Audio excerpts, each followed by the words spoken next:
Selamat Sabat buat kita semua dan juga kepada semua yang ada di Zoom meeting. Terima kasih sudah bergabung bersama-sama dengan Oral Channel dengan konten PGSSI, yaitu membahas pelajaran Sekolah Sabat dengan narasumber Pendeta Dr. Jonathan Kuntaraf. Dan pada saat ini kita akan belajar dengan judul pelajaran masa lalu. Ini menarik sekali ya. Kalau melihat judulnya pelajaran masa lalu, apa yang akan kita pelajari pada masa lalu ya. Luar biasa pelajaran sekolah sahabat kita, dan saya akan ingatkan sebelum kita memulai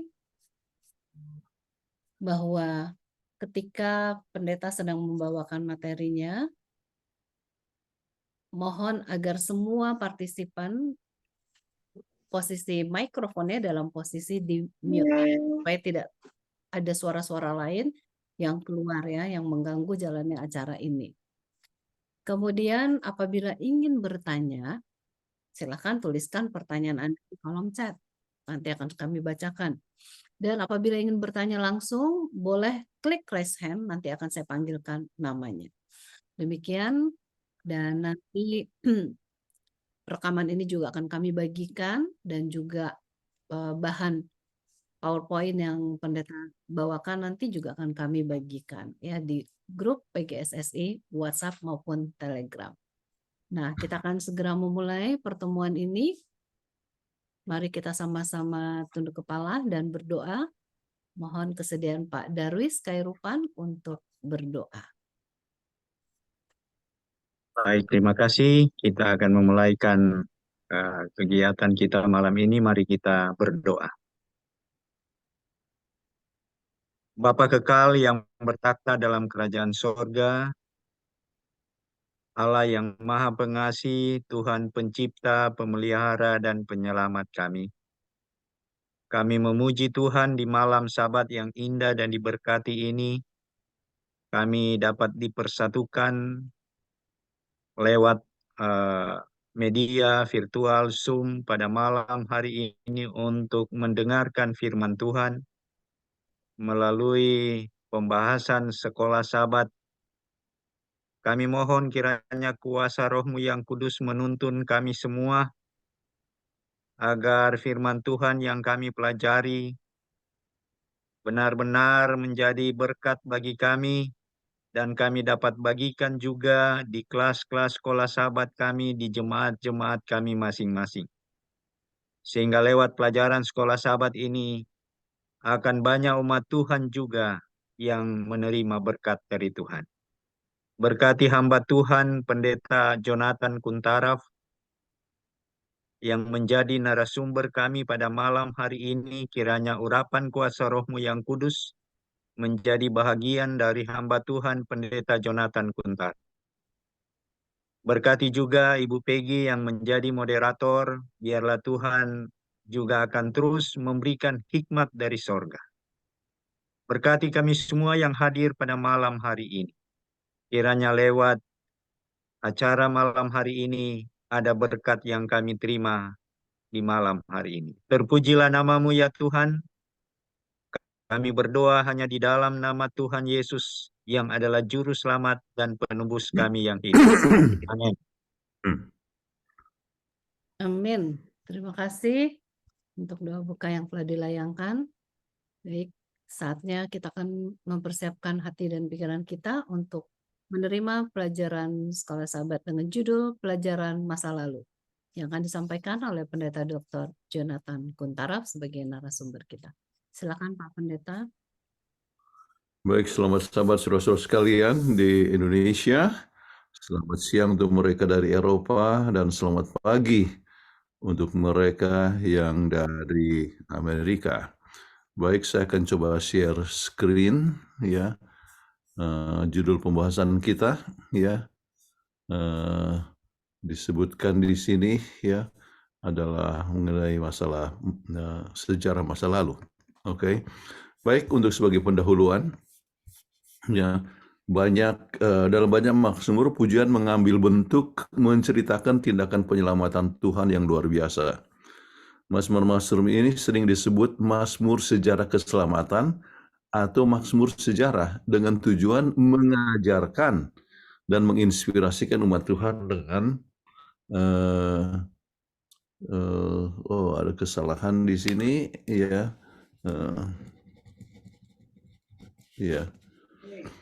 Menginspirasikan umat Tuhan ya dengan mazmur, maksudnya bukan makmur. Oke.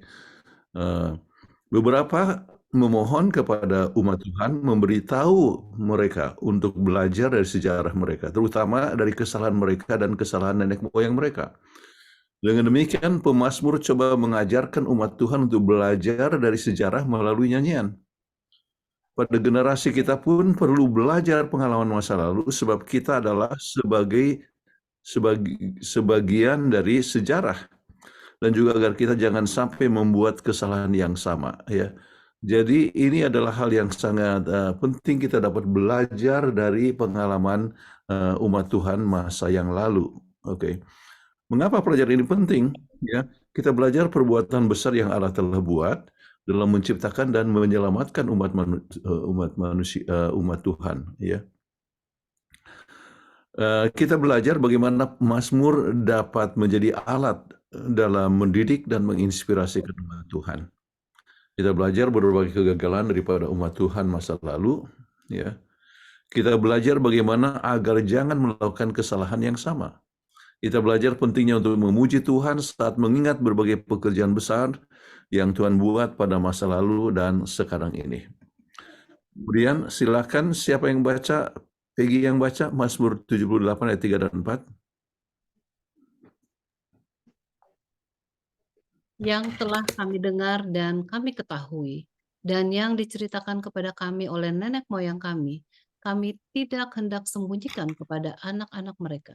Tetapi kami akan ceritakan kepada angkatan yang kemudian puji-pujian kepada Tuhan dan kekuatannya dan perbuatan-perbuatan ajaib yang telah dilakukannya.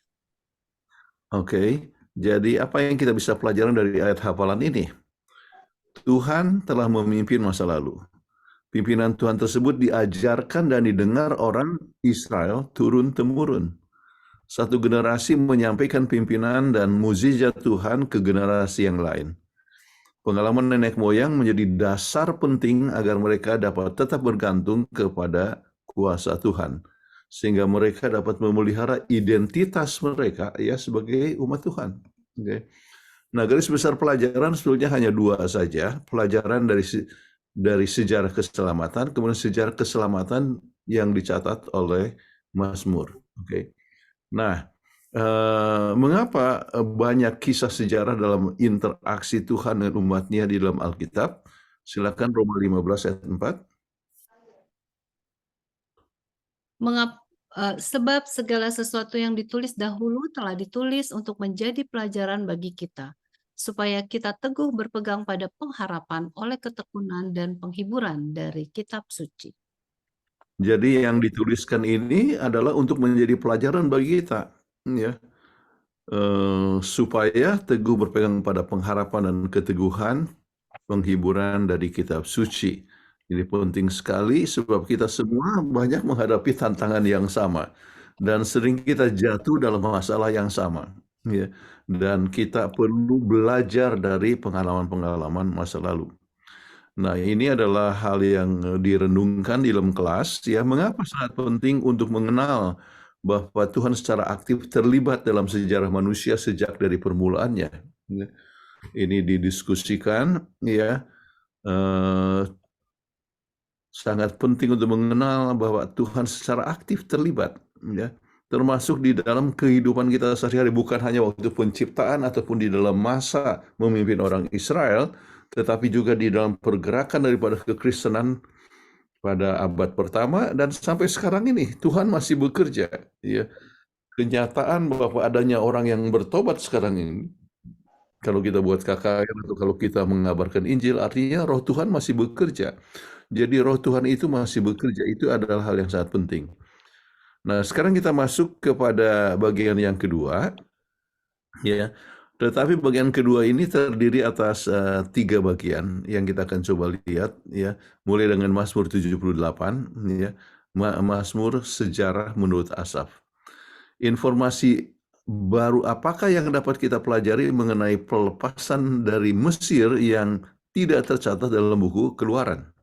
Silakan. Ketika ia mengadakan tanda-tanda di Mesir dan mujizat-mujizat di padang Zoan, ia mengubah menjadi darah sungai-sungai mereka dan aliran-aliran air mereka, sehingga tidak terminum. Ia melepaskan kepada mereka lalat pikat yang memakan mereka, dan katak-katak yang memusnahkan mereka.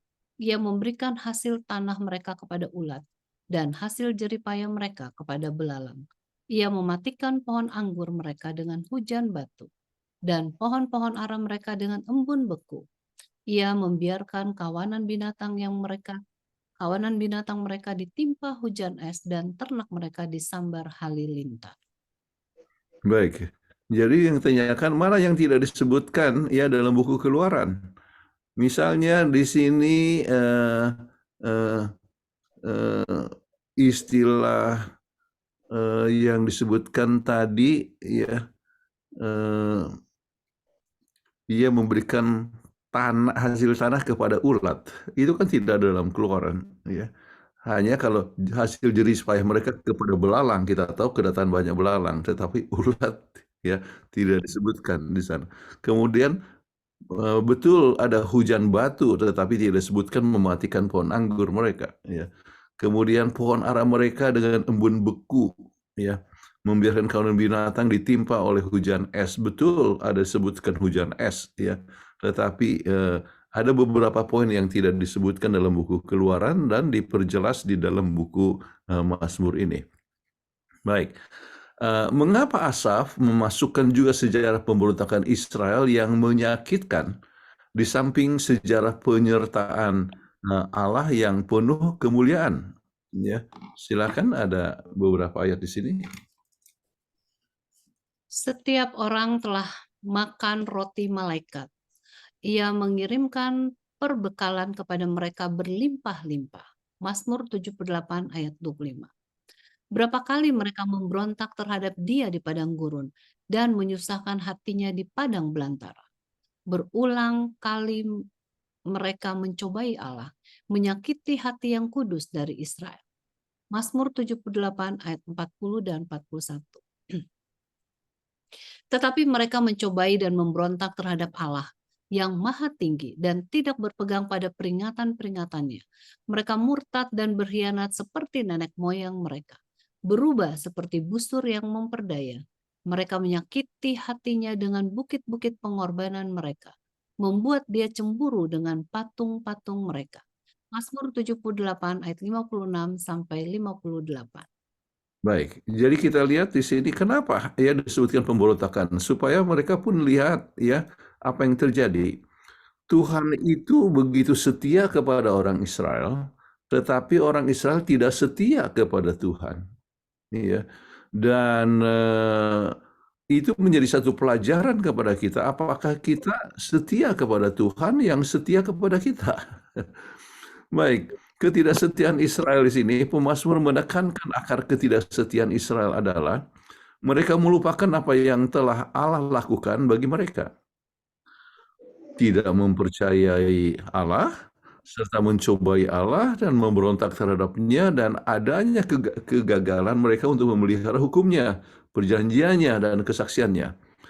Dengan menekankan bentuk ketidaksetiaan yang spesifik, ini menunjukkan bahwa pemazmur menyiratkan penolakan Israel dalam sejarah yang disebabkan oleh satu dosa inti, yaitu kegagalan umat untuk mempercayai Tuhan.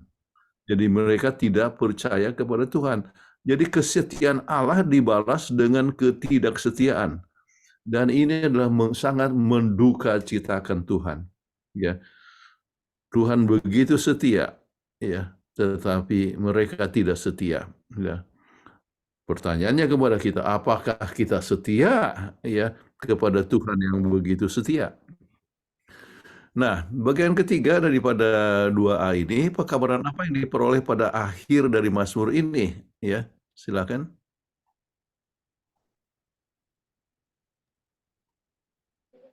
Dipilihnya Daud hambanya, diambilnya dia dari antara kandang-kandang kambing domba. Dari tempat domba-domba yang menyusui didatangkannya dia untuk mengembalakan Yakub, umatnya, dan Israel, miliknya sendiri. Ia mengembalakan mereka dengan ketulusan hatinya dan menuntun mereka dengan kecakapan tangannya. Mazmur 78 ayat 70 sampai 72. Baik, terima kasih. Kita lihat di sini ya bagaimana Daud yang menjadi raja itu asalnya adalah gembala. Nah, sekarang datang kepada ini pelajaran apa yang kita dapatkan dari sejarah kita sendiri termasuk kegagalan kita. Ya, Daud diambil dari gembala, ya akhirnya jadi raja dan pada saat ia jadi raja, dia juga pernah melakukan suatu kelemahan, ya, yaitu membunuh orang yang tidak bersalah, kemudian ya melakukan pelanggaran, ya itu. Nah, sekarang apa yang kita dapat pelajari? Coba lihat latar belakang kita masing-masing. Banyak di antara kita yang datang dari kampung, ya, yang tadi artinya hidup sangat sederhana, tetapi dengan berkat Tuhan, ya, maka kita mempunyai ekonomi yang lebih baik, misalnya, menjadi pemimpin di dalam pekerjaan Tuhan, misalnya. Ya. Nah, kalau kita lihat kepada itu, bukankah kita seperti juga Daud, ya, yaitu dari gembala akhirnya menjadi pemimpin, ya. Kita juga dari hidup yang sangat sederhana, ya, sebab kekristenan atau pekabaran Advent itu merubah status hidup, ya. Dengan pendidikan menyebabkan kita dapat lebih berkembang, ya. Jadi kepada masa lalu kita lihat bahwa kita ini telah dipimpin oleh Tuhan. Nah, apakah kita tetap setia kepada Tuhan? Apakah kita juga apa yang kita buat pada saat kita mengalami suatu kegagalan? Jadi pelajaran penting, Mazmur tidak mendorong orang untuk mengandalkan perbuatan mereka sendiri. Sebaliknya, Mazmur 78 menunjukkan kesia-siaan kehendak manusia kecuali didasarkan kepada kesadaran konstan akan kesetiaan Allah dan penerimaan kasih karunia-Nya. Peperangan umat Allah yang gagal, ya, menjelaskan pelajaran dari Mazmur ini bahwa usaha manusia yang tidak disertai dengan kesetiaan kepada Allah akan berakhir dengan kegagalan. Begitu juga dengan kita yang dipimpin oleh Tuhan, ya. Kalau kita mau coba mencapai sukses dengan diri sendiri, kita akan gagal. Kita perlu pimpinan Tuhan dan kuasa daripada Tuhan. Baik. Sekarang kita masuk kepada bagian B, kita belajar dari Mazmur 105, ya. Apakah yang menjadi latar belakang daripada nyanyian pujian ini? Silakan. 1 Tawarikh 16 ayat 1 dan 7. Tabut Allah itu dibawa masuk lalu diletakkan di tengah-tengah kemah yang dipasang Daud untuk itu. Kemudian mereka mempersembahkan korban bakaran dan korban keselamatan di hadapan Allah. 1 Tawarikh 16 ayat 1. Kemudian pada hari itu juga, maka Daud untuk pertama kali menyuruh Asaf dan saudara-saudara sewaknya menyanyikan syukur bagi Tuhan. 1 Tawarikh 16 ayat 7. Terima kasih. Jadi ini latar belakangnya adalah sehubungan dengan ya persembahan korban, ya, keselamatan di hadapan Allah, ya. Kemudian Daud mengajak mereka untuk memuji Tuhan, ya. Nah, sekarang pekabaran apa yang kita dengar dari pembukaan ayat di nyanyian ini? Silakan. Bersyukurlah kepada Tuhan, serukanlah namanya, perkenalkanlah perbuatannya di antara bangsa-bangsa. Bernyanyilah baginya, bermazmurlah baginya, percakapkanlah segala perbuatannya yang ajaib, bermegalah di dalam namanya yang kudus. Biarlah bersuka hati orang-orang yang mencari Tuhan. Carilah Tuhan dan kekuatannya, carilah wajahnya selalu. Ingatlah perbuatan-perbuatan ajaib yang dilakukannya, mujizat-mujizatnya dan penghukuman-penghukuman yang diucapkannya. Mazmur 105 ayat 1-5. Baik, terima kasih. Jadi kita lihat pekabaran yang kita dapat adalah pekabaran bersyukur. Ya. Bersyukur untuk apa? Untuk segala perbuatan yang telah Tuhan buat. Ya. Dan kita tahu pada saat ini adalah pada saat baru saja ini Daud menjadi raja untuk Israel. Ya. Jadi ini mereka diajak untuk memberikan syukur, ya. Jadi melihat kepada pimpinan Tuhan yang sangat luar biasa. Kita tahu bagaimana hidup Daud yang sesudah dia diurapi juga mengalami banyak tantangan, dia bisa menang dari Goliat, tetapi dia dikejar-kejar oleh mertuanya sendiri, ya. Kemudian bagaimana dia mengalami berbagai macam tantangan, ya, sampai akhirnya dia dinobatkan jadi raja. Jadi segala perbuatan ajaib yang dilakukan, mujizat, ya, dan yang bagaimana Tuhan telah memberikan pimpinan kepada Daud. Oke, informasi baru apakah yang dapat kita pelajari dari Mazmur sejarah mengenai Allah yang memelihara umatnya?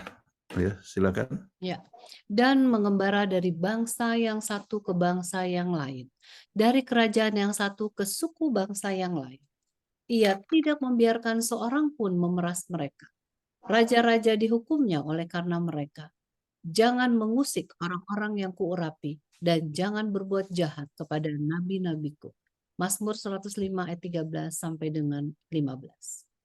Jadi kita bisa lihat bahwa bagaimana informasi yang diberikan oleh Daud adalah bagaimana kita harus melindungi, ya, jangan mengusik orang yang diurapi, kemudian jangan berbuat jahat kepada nabi-nabiku, ya. Kemudian bagaimana Tuhan dalam kasih-Nya tidak membiarkan, ya, umat Tuhan itu diperas, ya. Dan kita mengetahui bahwa apa yang telah dibuat itu adalah merupakan mereka mempunyai suatu keyakinan selama setia kepada Tuhan, maka mereka tidak akan pernah dapat dikuasai oleh bangsa yang lain. Kemudian mengapa Daud tidak memasukkan pemberontakan Israel dan ketidakpercayaan mereka? Ya, silakan. Oh ya. Kemudian ini ada beberapa gabungan. Ada pertanyaan yang berikut. Apakah penting dan kata-kata penutup di dalam Mazmur ini? Silakan. Agar supaya mereka tetap mengikuti ketetapannya dan memegang segala pengajarannya. Haleluya. Mazmur 105 ayat 45. Oke, jadi yang disebutkan di sini adalah kata-kata penutup itu adalah untuk, ya, mengajar orang untuk mengikuti ketetapannya dan memegang segala pengajarannya. Lihatlah, Tuhan sudah memimpin sekarang ini. Dan banyak kegagalan-kegagalan yang sudah pernah terjadi, ya. Dan Mazmur dalam hal ini, Mazmur 105 tidak membahas tentang pemberontakan orang Israel, oleh sebab dia mempunyai penekanan yang lain, ya. Dan penekatannya adalah untuk mengikuti ketetapan dan berpegang kepada ajaran Tuhan. Jadi sekarang pertanyaan untuk direnungkan adalah berapa banyak waktu yang kita gunakan untuk memuji Allah untuk kasih karunia-Nya kepada kita. Ya. Ini satu hal yang perlu kita ingat dalam kehidupan kita sehari-hari. Apakah kita cukup memuji Allah atau tidak? Ya. Ada teori sempat yang bertanya dengan bagaimana kita memuji Allah, ya, memuji dengan nyanyian kita, ya, memuji dengan bersaksi, memuji Tuhan dengan doa, ya, memuji Tuhan dengan menyampaikan kasih Tuhan kepada orang lain, ya. Berapa banyak kita buat itu, ya, hal yang kita harus renungkan. Jadi pelajaran penting dari Mazmur 105, dalam Mazmur 105 sejarah diceritakan kembali melalui kehidupan para bapak leluhur terbesar Israel yang menunjukkan tuntunan Allah dan kesabaran mereka dalam kesulitan. Ketekunan dan kesetiaan para bapak leluhur kepada Tuhan menjadi upah yang limpah. Maka 105 mengajak umat untuk meneladani iman para bapak leluhur dan dengan kepercayaan menantikan pembebasan Tuhan pada waktunya. Kita tidak boleh melupakan Tuhan. Bila kita lupakan, maka kita lupa identitas kita. Mengenal identitas kita akan menguatkan kita untuk menghadapi pencobaan. Ini satu poin yang sangat penting, yaitu melihat pimpinan Tuhan supaya kita lihat bahwa kita adalah sebahagian. Kita adalah sebahagian dari the great controversy, ya. Dan kita adalah umat Tuhan. Jadi jangan sampai kita melupakan Tuhan, ya. Sebab melupakan Tuhan membawa kepada keadaan di mana kita lupa identitas kita sebagai umat Tuhan. Dan kita akan selalu gagal. Kita patut mengambil lebih banyak waktu untuk memuji Tuhan. Baik bagian C, ya, Mazmur 135 itu Mazmur yang anonim dalam arti tidak tahu siapa yang menyusunnya. Tetapi kita coba lihat peristiwa apakah yang dalam pembukaan menunjukkan untuk memuji Tuhan. Silakan. Haleluya. Pujilah nama Tuhan, pujilah. Hai hamba-hamba Tuhan, hai orang-orang yang datang melayani di rumah Tuhan, di pelataran rumah Allah kita. Pujilah Tuhan, sebab Tuhan itu baik. Bermasmurlah bagi namanya, sebab nama itu indah. Sebab Tuhan telah memilih Yakub baginya, Israel menjadi milik kesayangannya. Mazmur 135 ayat 1-4. Baik, kalau kita lihat kepada dasar ini menunjukkan bahwa peristiwa ini adalah peristiwa mengenai masalah penabisan daripada Ka'bah. Oke. Jadi artinya bait Allah, ya. Jadi makanya katakan pujilah Tuhan, pujilah hamba-hamba Tuhan, hai orang yang datang melayani di rumah Tuhan, ya. Jadi kepada mereka yang melayani, ya, pujilah Tuhan, bermasmurlah. Oke. Nah, sekarang kita lihat yang berikut. Sementara umumnya kita bukanlah secara lahir keturunan Yakub, apa yang kita juga adalah perbendaharaan khusus dari Allah. Nah, silakan. Ya, silakan Bro Daniel. Dan jikalau kamu adalah milik Kristus, maka kamu juga adalah keturunan Abraham dan berhak menerima janji Allah. Galatia 3 ayat 29. Tetapi kamulah bangsa yang terpilih, imamat yang rajani, bangsa yang kudus, umat kepunyaan Allah sendiri, supaya kamu memberitakan perbuatan-perbuatan yang besar dari Dia, yang telah memanggil kamu keluar dari kegelapan kepada terangnya yang ajaib. 1 Petrus 2 ayat 9. Oke. Jadi kita bukan keturunan Yakub, ya, kita bukan orang Israel, tetapi berdasarkan ayat ini kita dapatkan bahwa kita pun akan mendapatkan hak warisan daripada keturunan Abraham. Kenapa? Oleh sebab kita adalah bangsa yang terpilih dan kita adalah, ya, imamat yang rajani, kita adalah Israel rohani, ya. Jadi kita pun akan dapat menikmati akan segala kelimpahan berkat yang Tuhan janjikan. Dalam hal ini adalah untuk mendapatkan Kanaan semawi. Oke. Nah, mengapa sejarah ini penting? Ya, silakan. Dialah yang memukul mati anak-anak sulung Mesir, baik manusia maupun hewan, dan mendatangkan dan mujizat-mujizat ke tengah-tengahmu, hai Mesir, menentang Firaun dan menentang semua pegawainya. Dialah yang memukul kalah banyak bangsa dan membunuh raja-raja yang kuat. Sihon, raja orang Amori, dan Og, raja negeri Basan, dan segala kerajaan Kanaan, dan memberikan tanah mereka sebagai milik pusaka kepada Israel, umatnya. Mazmur 135 ayat 8-12. Oke. Mengapa ini sejarah ini sangat penting sekali? Sebab ini adalah suatu bangsa yang mempunyai keterbatasan, ya, untuk menghadapi akan Mesir itu hanya dengan iman. Ya, mereka tidak bisa sebab mereka adalah budak, ya. Bagaimana mereka bisa lepas daripada Mesir? Ya. Buat mujizat nggak bisa, hanya Tuhan yang bisa buat. Menyeberangi Laut Merah nggak bisa, hanya Tuhan yang bisa membuka itu. Untuk makan di padang belantara, ya, yang jumlahnya 2 juta orang, itu tidak bisa, ya, hanya Tuhan yang bisa buat itu. Dan menghadapi, ya, raja-raja atau kerajaan-kerajaan yang berada di daerah Kanaan itu, masing-masing kerajaan itu lebih besar dari Israel, ya. Jadi untuk menghadapi akan raja Amori, ya, itu, ya, mereka tidak bisa, ya, dengan kuasa sendiri. Untuk menghadapi raja negeri Basan, ya, ataupun yang lain dari Kanaan itu, tiap-tiap kerajaan ini lebih besar dari Israel, ya. Tetapi mereka bisa menang, ya. Itu menunjukkan bagaimana Tuhan memimpin mereka. Baik, kita lihat garis besar daripada Mazmur 135. Ya, Mazmur 135 memanggil umat Allah untuk memuji Tuhan atas kebaikan dan kesetiaannya yang ditunjukkan dalam penciptaan dan dalam sejarah keselamatan Israel pada masa keluaran dan dalam menaklukkan tanah perjanjian. Tuhan menunjukkan kasih karunia-Nya dengan memilih umat Israel sebagai milik kesayangannya. Milik kesayangannya menyampaikan hubungan perjanjian khusus antara Tuhan dan umatnya. Pemilihan Israel didasarkan pada kehendak Tuhan yang berdaulat dan dengan demikian Israel tidak memiliki alasan untuk merasa lebih unggul dari bangsa yang lain. Jadi Allah yang memilih. Jadi orang Israel hanya apa? Dengan iman saja datang kepada Tuhan. Ya. Kemudian Mazmur 135, 6 dan 7 menunjukkan bahwa tujuan kedaulatan Tuhan bagi dunia tidak dimulai dengan Israel, tetapi dengan penciptaan.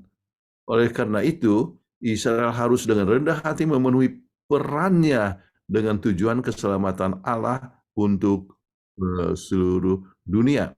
Ya. Jadi demikian juga dengan kita masing-masing, kita harus mengerti peran kita itu apa. Ya.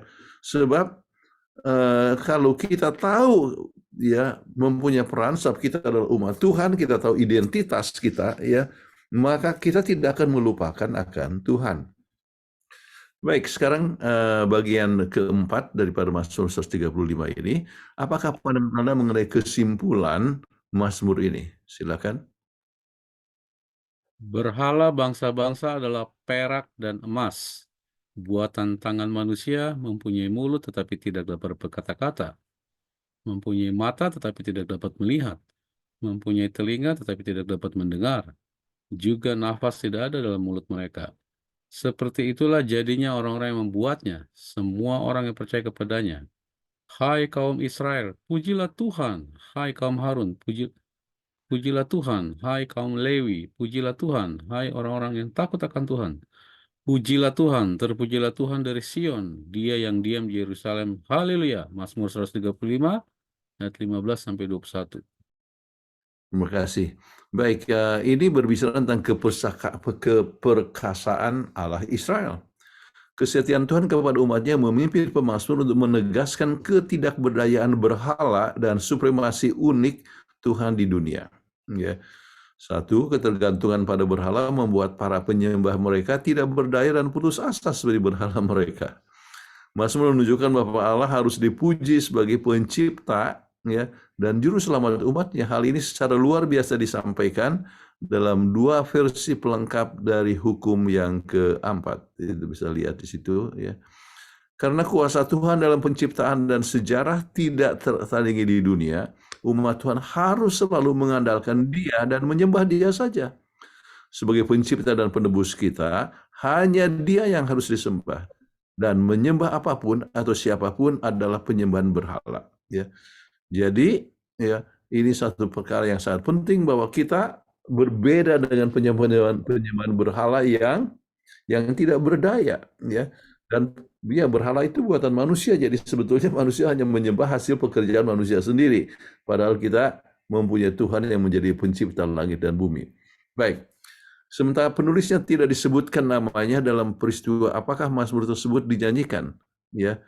Pelajaran penting apa yang kita dapat pelajari, ya, dan kita sudah lihat mengenai masalah, ya, pengorbanan, apa namanya tadi, tentang penghabisan daripada Ka'bah. Oke. Nah, sekarang kita ambil kesimpulan. Ada 10 kesimpulan yang saya ingin berikan, ya. Mazmur sejarah adalah kesaksian yang kuat tentang kesetiaan Allah kepada umatnya. Ini sangat penting. Allah itu setia.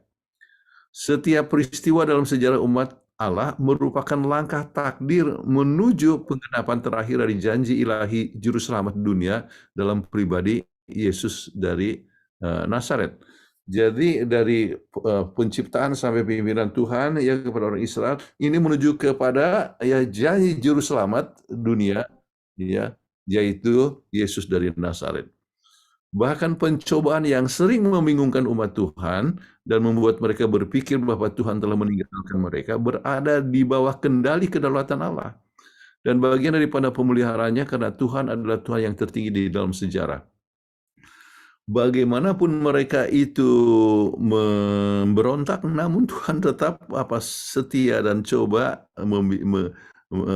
menobatkan mereka, ya, supaya mereka datang kembali kepada Tuhan. Pemazmur dengan terampil menyajikan kebenaran bahwa bahkan ketidaksetiaan umat tidak dapat mencegah Tuhan untuk menjaga iman umatnya dan memenuhi janji-janjinya. Jadi Tuhan itu tetap mencintai, ya. Tuhan itu mencintai sama seperti orang tua, ya, yang tetap mencintai anaknya walaupun anaknya itu nakal, ya, memberontak, ya, tetapi dia tetap mencintai, ya.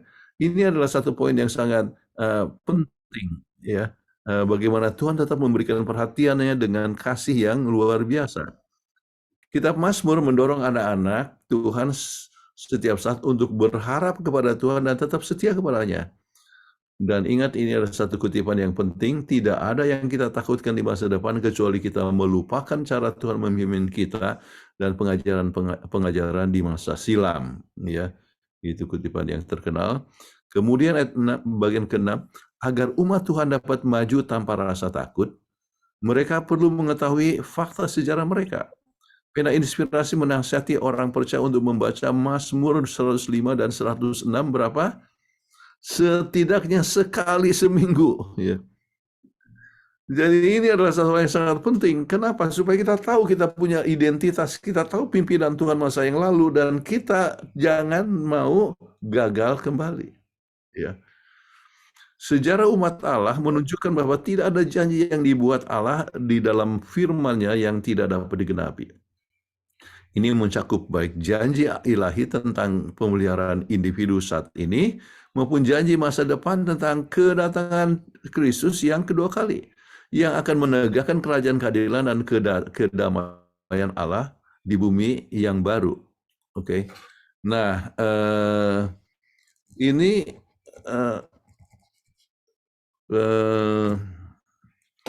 hal yang sangat penting, bahwa sebagaimana Ia telah pimpin masa lalu, ya, Tuhan juga akan pimpin, ya, masa akan datang. Sebagaimana Ia telah menggenapi janjinya dan nubuatannya masa lalu, maka begitu juga dengan kegenapan tentang kedatangan Tuhan, ya. Tuhan itu akan datang. Sebanyak orang kata, wah, masih lama lagi datang, ya, dari dulu kakek saya, oma saya juga percaya, ya. Tetapi ternyata Tuhan masih belum datang. Pasti Dia akan datang, ya. Kenapa? Ia sudah tunjukkan pimpinannya selama ini. Oke. Nah, mengingat sejarah pimpinan Tuhan harus membawa umat Tuhan kepada satu tindakan pertobatan dan berjalan bersama dengan Tuhan. Ya. Ingat pengalaman Nabi Nuh. Allah ingatkan kepada Nuh dan dia berbuat sesuatu. Ingat, ya, remember. Jadi kalau Tuhan ingat kepada Nuh, maka dia berbuat sesuatu, ya. Maka Tuhan juga ingat kepada, kalau kita ingat, maka kita harus berbuat sesuatu, ya. Sama seperti kata syama, ya. Sama itu berarti mendengar. Misalnya anak itu dengar-dengaran. Apa artinya? Dia artinya menurut, ya. Demikianlah kata ingat, berarti bertindak untuk penurutan Allah, ya. Bertindak untuk menurut Allah. Kemudian sejarah bukanlah hal yang harus ditutupi, tetapi harus jadi pelajaran agar jangan mengalami kegagalan yang sama. Jadi Alkitab itu sangat berbicara terus terang, ya. Kegagalan sama seperti Daud yang punya kelemahan sampai akhirnya dia bertobat kembali, ya. Itu menunjukkan bahwa Alkitab itu secara terus terang tidak menutupi akan kelemahan seseorang. Kenapa? Sebab kita pun dapat melakukan kelemahan yang sama, ya. Tetapi kita pun bisa bangun kembali sama seperti Daud itu bangun kembali. Baik, poin yang terakhir, setiap pahlawan Alkitab mempunyai kelemahan. Kita juga punya kelemahan, namun kita punya pengharapan. Sebab kita punya Allah yang tetap setia dan memimpin untuk berjalan dalam jalan yang benar. Ini ada beberapa kesalahan spelling, nanti saya akan perbaiki, ya, sebelum dikirim. Oke, kemudian kita masuk kepada aplikasi, pertanyaan aplikasi. Bila Tuhan dapat mengendalikan laut pada saat seorang Israel keluar dari Mesir, apakah Allah pernah mengendalikan laut kehidupan kita masing-masing? Ceritakan pengalamanmu. Jadi laut maksudnya adalah gelombang kehidupan. Oke. Gelombang kehidupan ya Tuhan kendalikan. Bagaimana dengan hidup kita? Ya. Itu adalah satu hal yang dapat kita share ya. Saya bisa cerita bagaimana pengalaman saya yang mengalami tantangan hidup oleh sebab berada di negeri orang, ya maksudnya di Filipina, sekolah tidak ada biaya dan sebagainya. Tetapi bagaimana Tuhan memimpin secara luar biasa. Jadi kesempatan untuk bersaksi. Orang Israel sering melupakan pimpinan dan mujizat Tuhan. Bagaimana pengalaman umat Tuhan sekarang ini? Ya, sama juga ya. Kita juga sering melupakan pimpinan Tuhan dan kita jatuh di dalam pencobaan. Ya, bagaimana caranya agar kita tidak dapat melupakan pimpinan Tuhan masa lalu hingga tetap bertumbuh dalam iman percaya sampai Yesus datang? Ya. Ini cara yang terbaik adalah ya setiap hari ya bangun pagi langsung memuji Tuhan, kemudian ya berbicara kepada Tuhan dan coba ingat pimpinan Tuhan ya. Pimpinan Tuhan bagaimana masa yang lalu itu yang luar biasa ya. Jadi kita melihat bahwa Tuhan sudah memimpin selama ini ya, sampai kita kenal kebenaran ya, bagaimana kita boleh mendapatkan rezeki ya, bagaimana kita dapatkan tempat tinggal atau dapatkan pekerjaan. Itu adalah satu hal yang kita harus selalu ingat supaya kita jangan lupa pimpinan Tuhan. Kemudian bagaimana agar generasi muda tidak melupakan identitasnya sebagai anggota gereja Mahasiswa hari ke-7 ya. Kita jangan pernah lupa, dan bagaimana caranya supaya tidak melupakan? Kembali kita harus belajar sejarah ya. Sebab orang yang tidak belajar sejarah ya akan cenderung melupakannya dan melakukan kegagalan yang sama. Jadi kita harus belajar mengulangi ya, dan itu mengandung unsur-unsur yang penting dalam kehidupan kita, dan dengan kuasa Tuhan kita dapat bertumbuh terus ya, dan kita tahu kita ini adalah sebagian daripada umat Tuhan, sama seperti umat Tuhan waktu masa Israel dulu ya. Kita harus ingat identitas kita. Kita adalah sebagian daripada sejarah. Kita adalah sebagian daripada the great controversy ya. Dan apa yang kita buat menunjukkan apa kita berpihak kepada Tuhan atau berpihak kepada setan ya. Dan itulah yang kita harus ingat. Baik, saudara-saudara sekalian, makasih. Ada 120 119 sekarang. Kalau ada pertanyaan silakan. Oh, sudah 120 lagi.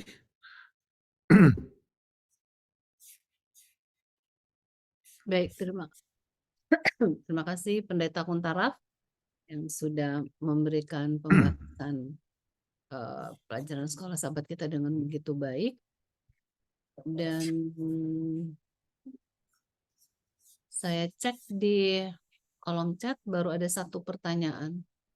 Jadi bagi seluruh partisipan, jika ingin bertanya, tuliskan pertanyaan Anda ya di kolom chat.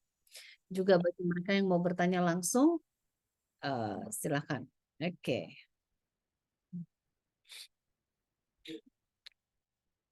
Pertanyaannya dari Ibu Wing. Oke, sebelum saya membacakan, ada sedikit pesan-pesan dari Oral Channel bahwa besok pagi ada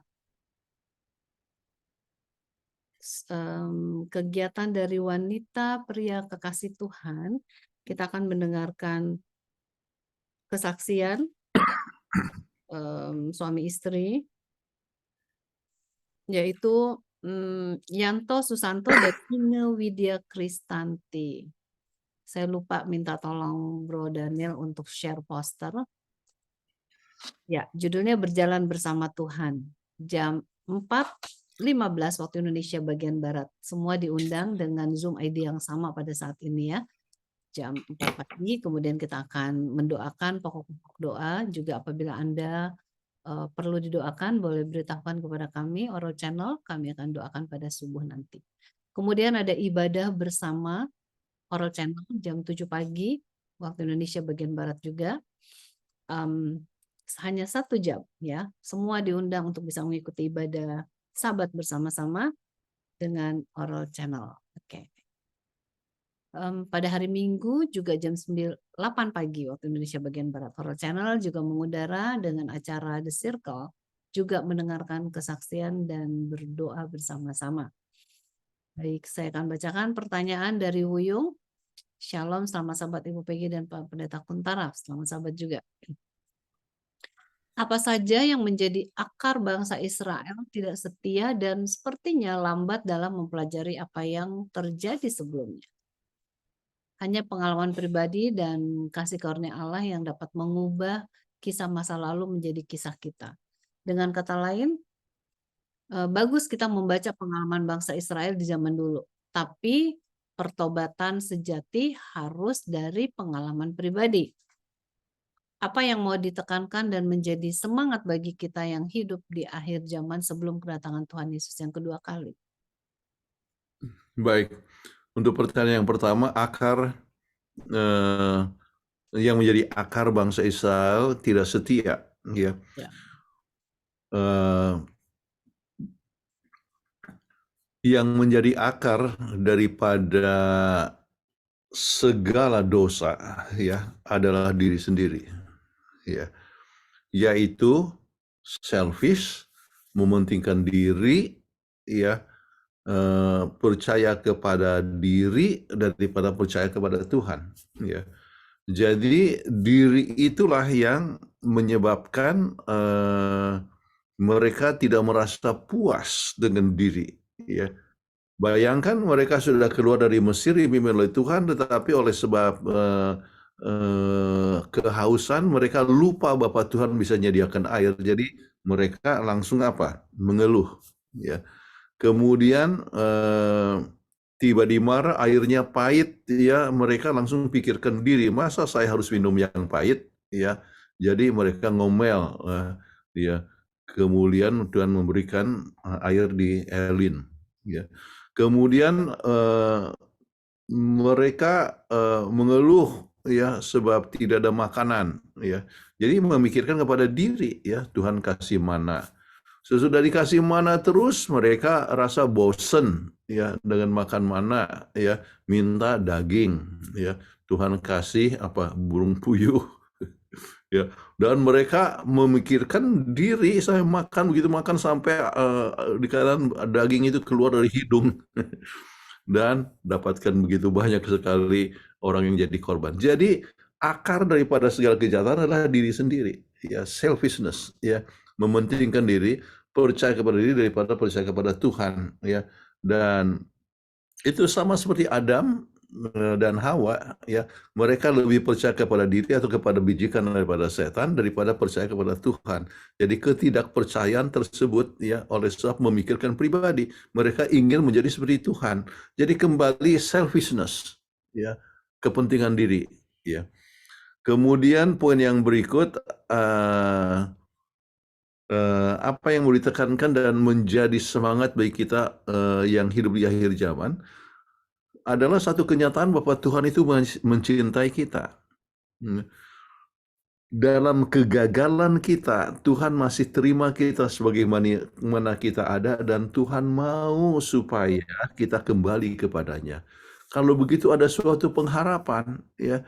Banyak orang yang merasa, ya, sudah gagal, sudahlah, ya, jadi tidak ada harapan kembali. Jangan lupa Tuhan dapat mengerti keadaan kita dan Tuhan mau supaya kita datang kepadanya, dan Tuhan masih memberikan kesempatan kepada kita untuk bertobat. Jadi dengan demikian ini yang harus kita tekankan, ya. Tuhan mencintai kita, Tuhan tidak pernah menyerah dengan kita. Itulah sebabnya kita pun tidak boleh menyerah dengan diri kita sendiri untuk bergantung kepada Tuhan, dan kita pun tidak boleh menyerah pada saat penarikan jiwa untuk tetap berusaha untuk menarik jiwa, ya. Jadi jangan menyerah sebab Tuhan itu cinta. Semua orang itu adalah calon surga, oke. Dan Tuhan mau ya untuk semuanya selamat kalau boleh.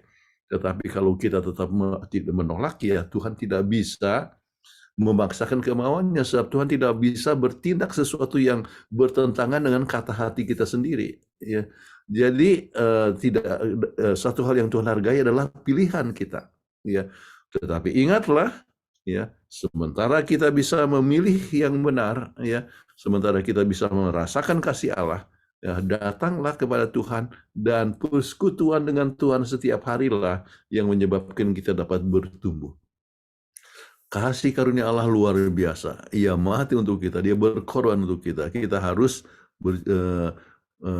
bergantung sepenuhnya kepadanya. Amin. Mudah-mudahan menolong Saudara Ujung ya. Ya. Amin. Terima kasih Pak Pendeta, Ibu Peggy. Iya, sama-sama. Puji Tuhan. Ya, Pendeta tidak ada pertanyaan lain. Hanya ada ucapan selamat Sabat. Oke. Apakah ada yang mau bertanya langsung? Raise hand. Ini semua lagi memikirkan masa lalu. Oke, dari Musa.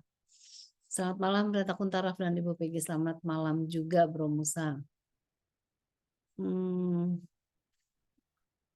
Oke, mau tanya, bangsa Israel jasmani sekarang sebagai anak Abraham, sementara Israel sekarang tidak percaya kepada Yesus Kristus sebagai Tuhan. Oke, pertanyaannya Bro Musa ini kayaknya belum selesai ngetik ya. Jadi apakah itu dalam bentuk pertanyaan? Iya, atau mungkin, Iya. oh ini dia. Tadi, oh belum. Oke. Bro Musa ini mungkin apakah tambahan atau bentuk pertanyaan? Langsung aja Pendeta, sorry. Oke, iya Jadi silakan. begini, kan katanya kan untuk kita kan bukan anaknya Abraham sekarang ini. Ini Musa tapi kan dari Medan ini? dari Jakarta, Makarios, Pendeta. Oh, Makarios. Oke, sebab saya kenal ada Musa juga di Musa ini ada di mana-mana. Ya. Oke, Makarios, silakan. Pendeta, justru gini, yang saya tahu itu waktu teman-teman saya pergi ke Israel, bahwa mereka tuh betul-betul mengerti apa Alkitab, hafal katanya. Tapi mereka bilang mereka tidak percaya bahwa Yesus itu Tuhan. Tapi mereka tahu bahwa Yesus itu memang guru katanya gitu. Nah, sementara ini kan katanya kalau kita sebagai umat Tuhan, kita ini Israel rohani kita kan. Nah, sebagai anak Abraham. Nah, sekarang mereka kan anak Abraham secara jasmani, Pendeta. Nah, ini gimana mereka? Apakah mereka juga mau apa istilahnya diselamatkan juga nggak gitu, Pendeta? Oke, terima kasih. Baik, kita harus lihat kepada nubuatan, ya. Jadi Israel itu adalah bangsa pilihan, ya. Tetapi kepada mereka diberikan waktu 490 tahun, ya.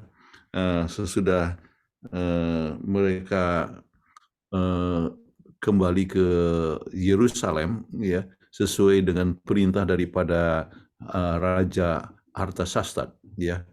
Jadi bisa kita lihat kepada nubuatan dari Daniel pasal 9. Jadi bangsa pilihan dan dikatakan kepadamu ya diberikan 70 kali 7 masa ya. Dan satu masa itu adalah 1 tahun, jadi kita dapatkan bahwa jumlahnya hanya untuk singkatnya aja 490 tahun, dan itu kapan itu berakhir? Itu adalah berakhir pada tahun 34 sesudah Masehi ya. Dan apa yang terjadi pada tahun 34 sudah Masehi ya, itu adalah pada saat Stefanus dilempari dengan batu, dan sejak itu pekabaran itu dikebarkan kepada segala bangsa. Jadi kebenaran bukan lagi menjadi hak daripada orang Israel ya, tetapi kita dapatkan Israel rohani seperti yang saya berikan tadi di dalam Galatia pasal 3 ataupun juga 1 Petrus 2 ayat yang ke-9. Oke. Nah, jadi dan kita lihat pengalaman yang lain dalam kisah Rasul-Rasul, pengalaman Petrus dan sebagainya. Pekabaran itu sekarang dikabarkan kepada seluruh bangsa. Jadi kitalah yang menjadi Israel rohani. Oke, dan bangsa Israel sekarang ini bukan lagi ya sebagai umat yang istimewa, ya, bukan lagi menjadi bangsa pilihan. Tetapi apakah dari mereka ada juga yang akan diselamatkan? Sudah pasti ada, yaitu bagi mereka yang yang bertobat dan datang kepada Tuhan. Dan kita ada juga Messianic Jews yang percaya kepada Yesus, ya. Tetapi mereka lebih memikirkan kepada Israel secara jasmani, ya, dan keturunan. Betul, mereka adalah keturunan, tetapi yang menjadi ukuran keselamatan bukan lagi oleh sebab keturunan Abraham, tetapi yang menjadi ukuran adalah iman Abraham, ya, yaitu ya, iman Abraham itu adalah apa?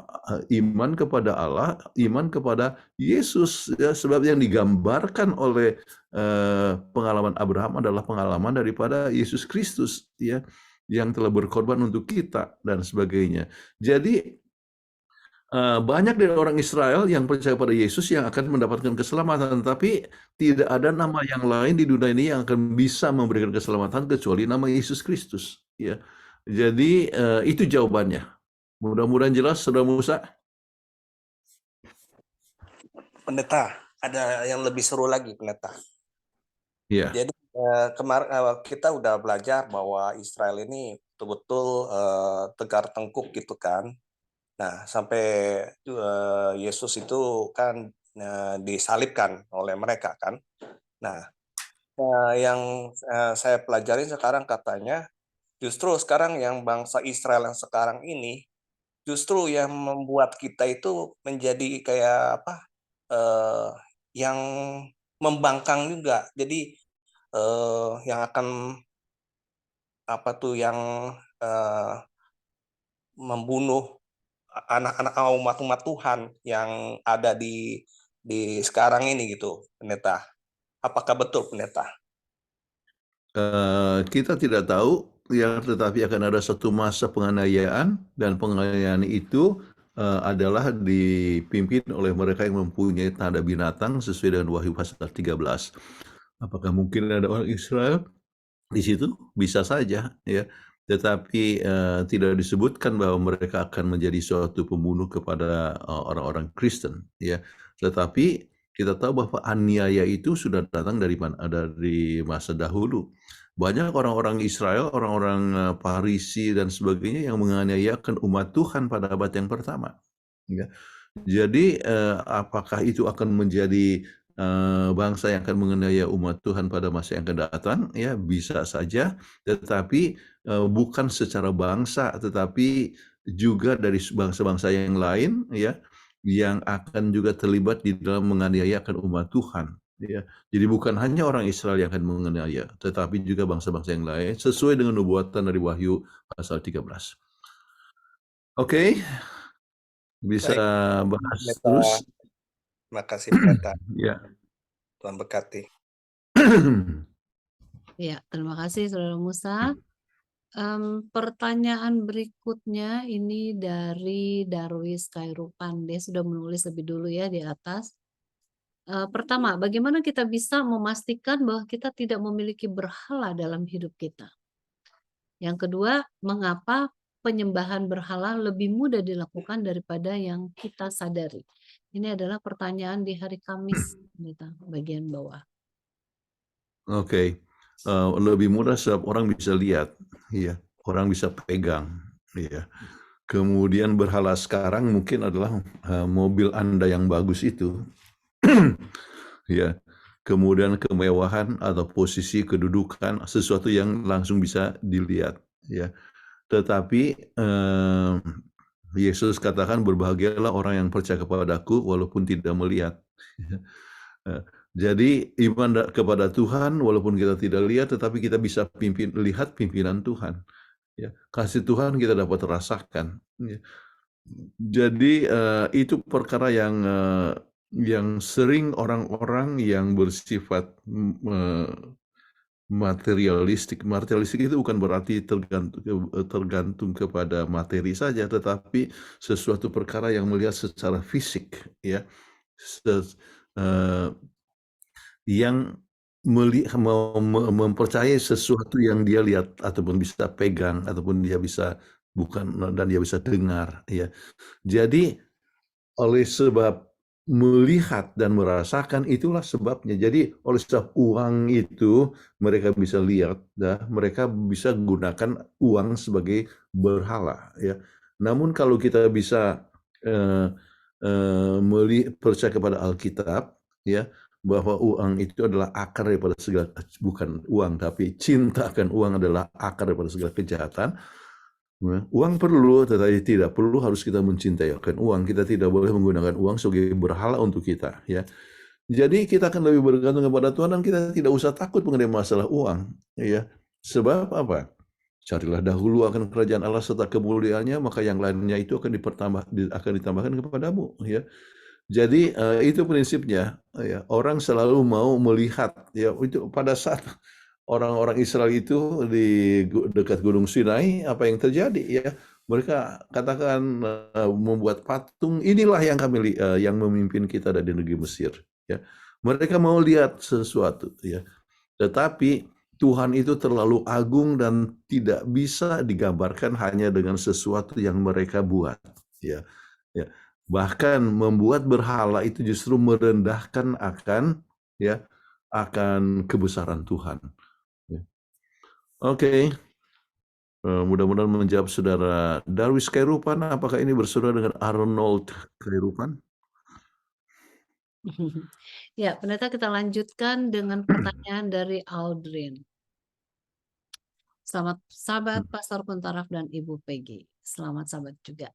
Saya mau bertanya, nah, dalam pelajaran hari Kamis, ini barusan tadi juga dibahas pelajaran hari Kamis, ya, ini hari Kamis juga, kita diminta untuk ingat sejarah di mana Tuhan memimpin bangsa Israel keluar dari negeri Mesir dengan semua mujizat yang menjadi solusi kesulitan pada saat itu. Pertanyaannya, apakah bangsa Israel yang sekarang sudah tidak mengingat akan sejarah masa lalu sehingga mereka bertindak sudah sangat brutal sekali di Palestina? Sampai saat ini korban yang jatuh hampir 30.000 jiwa. Mohon pencerahannya, Pastor. Oh ya, bangsa Israel sekarang itu adalah bangsa yang tidak percaya kepada Yesus, ya. Walaupun saya katakan tadi ada juga ada Messianic Jews, ya. Kemudian mereka ya percaya bahwa mereka adalah bangsa pilihan, ya, tetapi mempunyai persepsi yang berbeda, ya. Persepsi yang berbeda itu adalah mereka percaya bahwa bukan berarti bahwa mereka tidak percaya kepada pimpinan Tuhan pada masa yang lalu. Mereka percaya bahwa mereka ini adalah orang-orang pilihan, dan oleh sebab orang pilihan mereka itu merasa dipimpin oleh Tuhan, mereka itu bisa bertindak semaunya, dan mereka berpikir soal kerajaan ataupun negara itu, ya, pemerintahan itu adalah pemerintahan secara fisik, ya. Itulah sebabnya mereka coba menguasai akan tanah Israel, ya, yang mereka rasa bahwa itu adalah yang dijanjikan oleh Tuhan, ya. Jadi mereka melihat dari secara lokal, ya. Sedangkan kita melihat secara rohani, ya. Yesus adalah sebagai raja apa? Kerajaan anugerah. Ya. Jadi Tuhan, kita adalah umat Tuhan artinya secara rohani, ya. Dan kita punya cara pemerintahan, cara hubungan satu sama lain adalah bukan berdasarkan kekuasaan, tetapi berdasarkan kasih sayang, ya. Kita harus mengasihi musuh sekalipun. Jadi berbeda dengan, artinya konsepnya berbeda, ya persepsinya berbeda, ya. Jadi mereka melihat secara fisik, jadi kekerasan, ya pembunuhan dan sebagainya, ya. Walaupun mereka rasa bahwa mereka melenyapkan adalah Hamas, yaitu teroris, ya, ya yang mereka coba hantam. Oke. Itu yang saya dapat berikan. Ya, semoga menjawab ya. Kemudian pertanyaan berikutnya dari OP itu apa ya? Joe Revano. Ketika Adam dan Hawa melanggar hukum Tuhan, mereka langsung dihukum, diusir dari Taman Eden. Sementara bangsa Israel sepertinya dibujuk dan selalu sabar, padahal mereka berkali-kali mereka melakukan dosa dan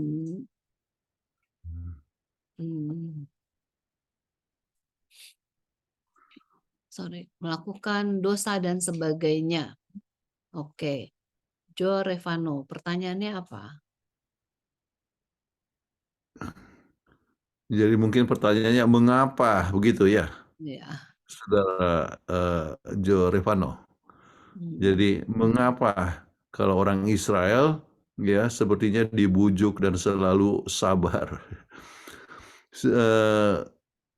Kita harus dapat mengerti bahwa Adam dan Hawa itu ya melanggar, ya, dan dikatakan pada saat kamu makan ya kamu akan mati. Tetapi apa? Tuhan, mereka tidak langsung mati kan, ya. Tetapi mati itu akan menyusul kemudian, ya, ratusan tahun kemudian, ya. Jadi kenapa, ya? Jadi itu Tuhan masih memberikan juga masa kesempatan kepada mereka juga untuk bertobat, ya, daripada kesalahannya. Tetapi resiko itu, ya, tetap mereka harus tanggung, dan resiko mereka pada waktu itu adalah apa? Keluar dari Taman Eden, ya. Nah, untuk orang Israel juga Tuhan masih mengasihi mereka, ya, dan waktu mengampuni tetap mereka ada resiko juga, ya. Di Gilgal itu 24.000 orang yang mati, ya, oleh sebab mereka menyembah Baal. Tetapi Tuhan masih mencintai mereka, sebab masih ada juga orang yang masih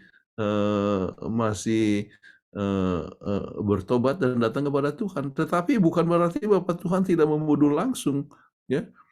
Banyak sekali orang-orang yang dibunuh. Misalnya salah satu, mereka tidak mereka tidak bisa masuk ke Israel, ya. Jadi ke tanah Kanaan. Dan jumlah mereka itu yang umur 40 tahun ke bawah, ya, di atas 40 tahun itu semuanya tidak sampai kecuali Yosua dengan Kaleb. Bukankah itu suatu hukuman juga, ya?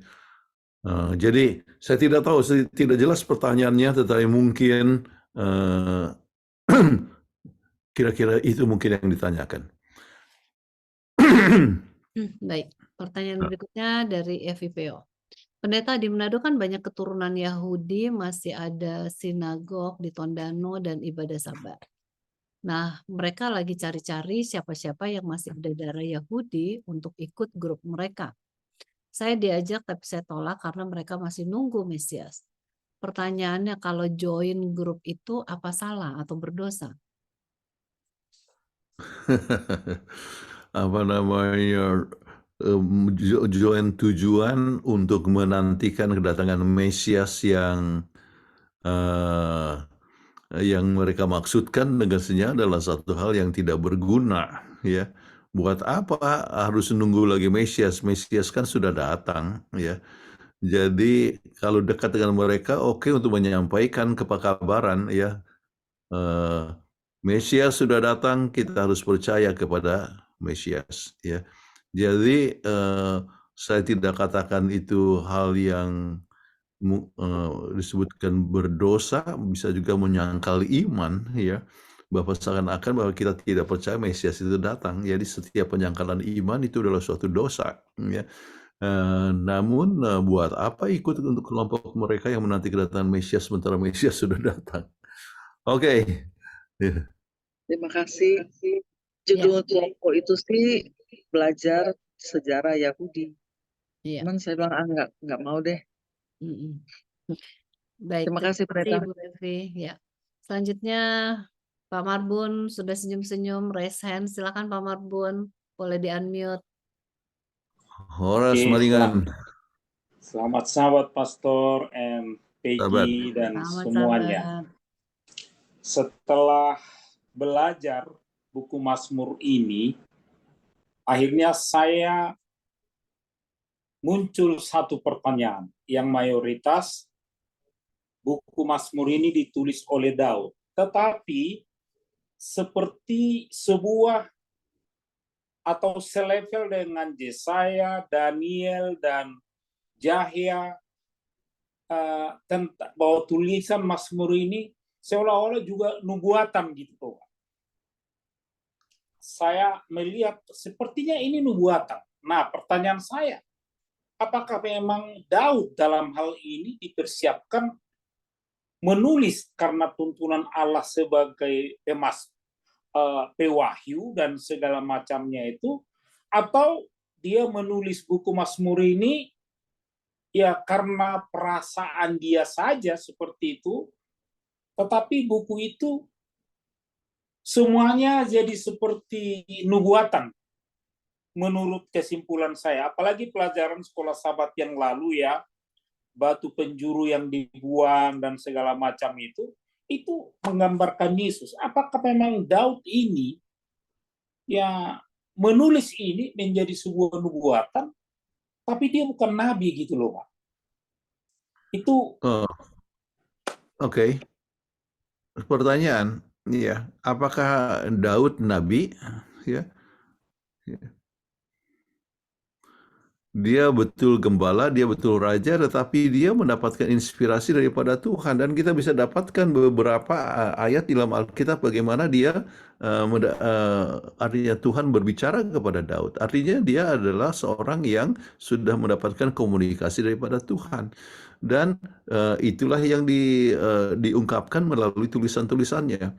Tidak semua Mazmur adalah nubuatan, tetapi ada Mazmur-Mazmur yang berisi nubuatan, ya. Misalnya kita ambil contoh Mazmur 22, ya. Mazmur 24, ya. Beberapa yang dibahas pada Sabat yang lalu, ya, berbicara mengenai kedatangan Mesias, ya. Itu adalah suatu nubuatan, ya. Walaupun saya jelaskan Sabat yang lalu bahwa ada dua macam hal yang kita harus ingat dalam buku Mazmur itu. Ada yang memang nubuatan yang langsung untuk Yesus, tetapi ada juga yang merupakan suatu lambang yang dialami oleh Daud, ya, sebagai type, ya. Kemudian Yesus adalah anti-type, ya. Jadi sebagai lambang dan yang dilambangkan, ya. Jadi ada dua macam, tetapi ada yang langsung khusus kepada Mesias, misalnya seperti Mazmur 22, ya. Jadi itu adalah suatu nubuatan, dan memang Daud itu adalah seorang yang mendapatkan inspirasi daripada Tuhan, wahyu daripada Tuhan, ya. Tetapi poin yang lain juga adalah bahwa tidak semua buku wahyu itu buku Mazmur itu ditulis oleh Daud, ya. Tidak semua. Ada yang ditulis oleh Musa, ya, yang kita sudah pernah pelajari juga, ya. Jadi ada juga yang ditulis oleh Salomo, ada juga yang ditulis oleh Asaf, ya. Tetapi satu hal yang jelas bahwa mereka itu mendapatkan inspirasi daripada Tuhan. Oke, mudah-mudahan saya bisa sudah menjawab. Tidak semua nubuatan, tetapi ada nubuatan. Tetapi ada yang dalam bentuk ucapan syukur, pujian, dan untuk minggu ini kita belajar bahwa Tuhan menggunakan Mazmur untuk mengajar orang, ya, dari hal pimpinan Tuhan masa yang lalu, ya, dan menginspirasikan orang untuk ingat pimpinan masa lalu dan juga belajar untuk menghidupkan kehendak Tuhan sekarang ini. Oke, Pastor. Thank Oke. you. Thank you. Jelas? Oke. Baik, Terima kasih. terima kasih Pak Marbun. Jelas meringan. Soalnya ini murid saya bisa panggil nama kecil. Thank you, thank you, thank you. Pak Marbun waktu itu sama-sama saya ya, kita pelayanan di apa ya? Lupa, saya jadi lupa tempatnya. Pokoknya Kalimantan, lupa saya. Baik. Kita pernah pelayanan tapi di Manado barangkali ya. Oh, Manado malah ya. Bisa bertanya, Ya, silakan. Siapa yang mau bertanya? Boleh resen? Peggy bisa bertanya, Peggy? Boleh. Salam Sinaga. Iya, Ya. silakan. Begini. Tadi kan kita udah cukup banyak membahas bagaimana sejarah bangsa Israel. Sekarang zamannya kita. Sebelum di surga adalah tempat pengadilan. Bisakah atau adakah organisasi kita yang menguji kita umat-umat Tuhan sekarang ini sudah sejauh mana grafik kerohanian kita sebelum kedatangan Tuhan? Jadi maksud saya jangan kita terbuai dengan rohani kita sekarang, semuanya terbuai, tahu-tahu begitu ada pra-testing, kita semua fail semua. Jadi jangan kita seperti kita menuduh bangsa Israel yang menyembah berhala. Tahu-tahu berhala kita mungkin jauh lebih besar-besar. Jadi adakah atau bisakah organisasi kita dibuat secara gereja atau pendeta untuk tes case dulu kita, sudah sejauh mana kita grafik kita. Kira-kira demikian, pendeta. Selamat malam. Kalau tes itu sering kita dibuat, ya kan sering dibuat survei ya tentang keadaan kerohanian kita, ya, dan bukan hanya dari gereja kita, ada juga satu institute namanya saya kok tadi ingat ya di Ventura sana ya, yang juga mengadakan survei untuk berbagai macam gereja-gereja, termasuk gereja Advent yang disurvei tentang kebiasaannya dalam berdoa, ya, ataupun juga kebiasaan dalam membaca Alkitab, kegiatan di dalam bersaksi atau kesetiaan dalam memberikan persepuluhan, ya, dan dari berbagai macam kegiatan-kegiatan itu, ya, atau survei atau testing, ya. Ternyata bahwa kerohanian kita bukanlah kerohanian yang tinggi. Dan kita dapatkan bahwa mereka yang bersaksi itu ya kecil. Ya. Yang memberikan persepuluhan itu ya, yang betul-betul setia itu ya kecil. Ya, mungkin ada sampai hanya 20% mungkin yang betul-betul setia mengembalikan persepuluhan, ya. Yang betul-betul bersaksi itu enggak sampai 10%, ya. Yang baca Alkitab setiap hari itu ya jumlahnya itu juga tidak banyak, ya. Jadi kalau ditinjau daripada segi kedewasaan kerohanian, ya, maka masih banyak yang harus dikejar, ya, dengan kuasa Tuhan. Itulah sebabnya masing-masing kita harus datang kepada Tuhan dan kita harus dapat menguatkan satu sama lain. Itu salah satu tujuan adanya pelajaran sekolah Sabat, untuk mengajar orang untuk belajar setiap hari, ya, belajar Alkitab setiap hari. Sebab kalau mereka tidak belajar setiap hari, maka sangat mudah untuk terpengaruh oleh keduniawian. Ya. Jadi survei dibuat dari waktu ke waktu, ya, dan kita punya orang khusus tempo hari, ya, di General Conference namanya Mike Ryan, ya, saya punya teman, sebab kami sama-sama kerja di Singapura dan juga di General Conference, ya, yang membidangi khusus tentang strategic planning, ya, dan strategic planning itu harus melihat keadaan sekarang, kemudian apa yang kita mau capai, kemudian bagaimana kita caranya untuk mencapai ke sana. Ya, waktu membahas tentang keadaan sekarang, kita mempunyai banyak kekurangan. Ya.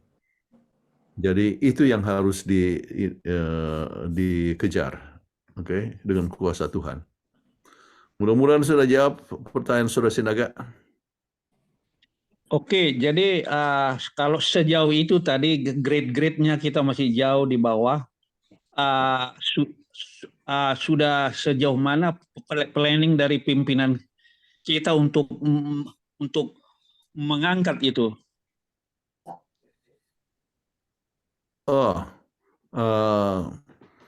Planning, semua daerah, wilayah ataupun juga ini punya planning. Misalnya saya ambil contoh, planning ya dari Uni Indonesia Kawasan Barat ya, supaya setiap keluarga menarik satu jiwa.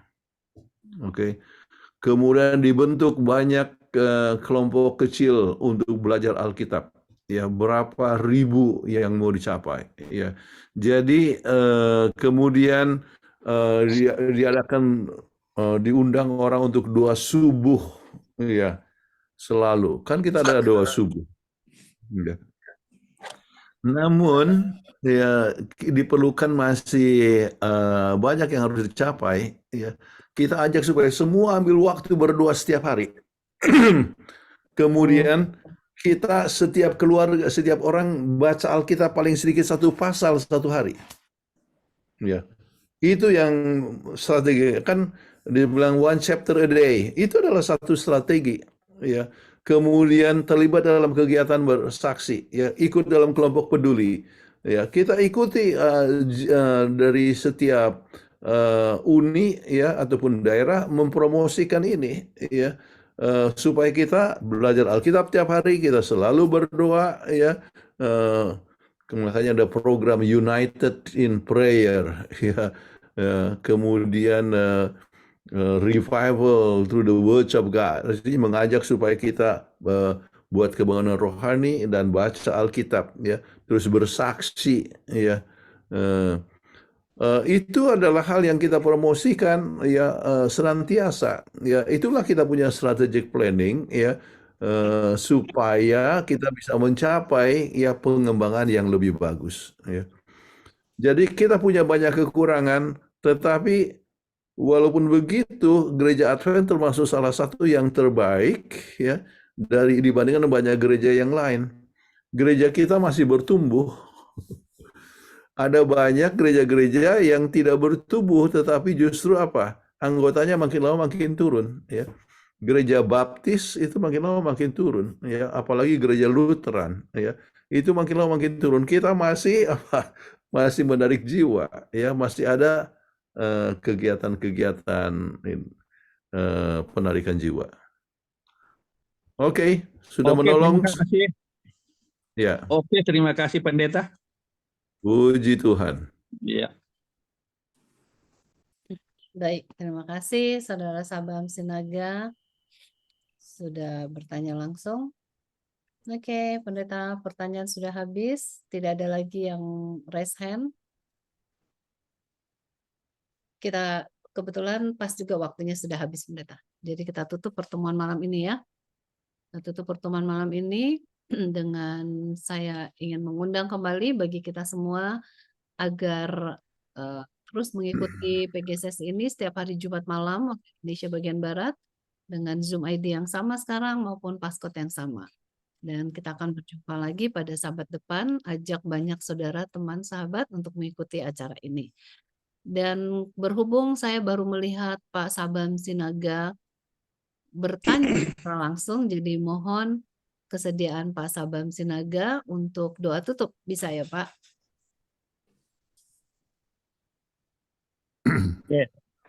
Oke, mari kita sama-sama berdoa. Puji-pujian syukur kepada Allah Bapa di surga yang sudah memberkati kami dari kegiatan kami sepanjang minggu, sehingga pada sore hari ini Tuhan, tadi sudah pembukaan Sabat dan sudah kami membahas, menelaah bagaimana firman-Mu Tuhan yang Engkau berikan melalui pengalaman-pengalaman bangsa Israel yang dapat menjadi cermin bagi kami di zaman sekarang ini. Kami ingin melakukan yang terbaik bagi-Mu Tuhan. Kiranya pelajaran ini dapat memicu kami secara pribadi dan juga besok mungkin dapat kami bawakan ini di kelompok kerja atau di gereja kami masing-masing dengan baik sehingga saudara-saudara kami mendapatkan pelajaran yang berharga, juga keluarga kami yang di rumah juga dapatkan pelajaran bagaimana kami menanti kedatangan-Mu yang kedua kali dengan siap seluruh anggota keluarga. Berkati kami pada istirahat kami sepanjang malam Tuhan, pada istirahat kami khususnya yang di Indonesia, kiranya istirahat kami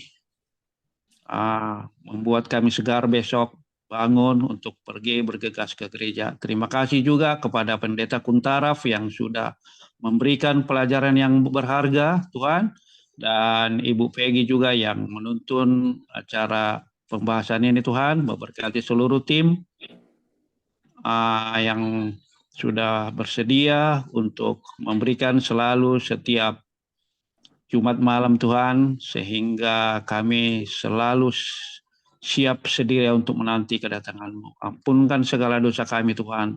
Inilah doa dan permohonan kami di dalam nama Yesus yang sudah mati untuk menebus kami. Amin. Amin. Amin. Amin. Terima kasih Saudara Sabam. Oke. Dan juga Terima kasih Bu Peggy. iya. Oh, kok nggak tanya, Dok? Tumben nih, dokter tidak bertanya. Baik semuanya, terima kasih. Boleh di-unmute untuk saling mengucapkan selamat Sabat atau berterima kasih kepada Selamat Sabat. Selamat Sabat. Ketemu. Selamat Oke, Sabat. kalau Terima begitu kasih semuanya. Pendeta. Ya. Terima kasih Bu Peggy. Susan dari Jerman, Terima apa kasih. kabar?